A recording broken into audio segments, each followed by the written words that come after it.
Military professionalism. Men who adopt the profession of arms submit of their own free will to a law of perpetual constraint on their own accord. They reject the right to live where they choose, to say what they think, to dress as they like. From the moment they become soldiers, it needs but an order to settle them in this place, to move them to that separate from their family and dislocate their normal lives.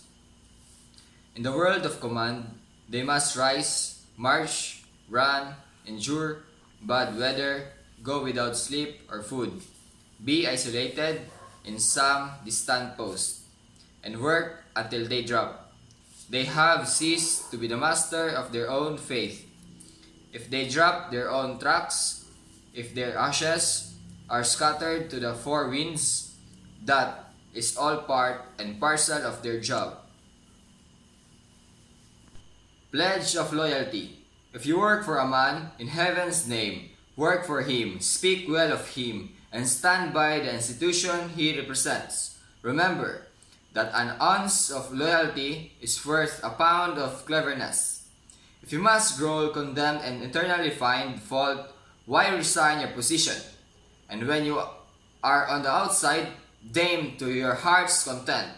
But as long as you are still part of the institution, do not condemn it. If you do, the first high wind that comes along will blow you away, and probably you will never know why. Sir. 11 General Order. To take charge, number 1. To take charge of this post and all government properly in view. 2. To walk my post in a military manner, keeping always on the alert and observing everything that takes place within sight or hearing. 3. To report all violations of orders I am instructed to enforce. 4. To repeat all calls from posts more distant from the guardhouse than my own. 5. To keep my post only when properly relieved. 6. To receive, obey, and pass on to the sentinel who relieves me all orders from the commanding officer, officer of the day, and the non-commissioned officer of the guard only. 7. To talk to no one except in the line of duty. 8.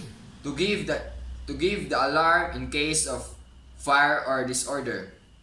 9.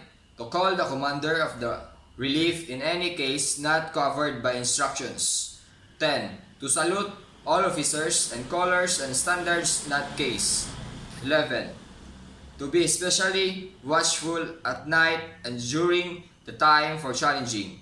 To challenge all persons on near my post, and to allow no one to pass without proper authority. Salute. It is the highest form of military courtesy.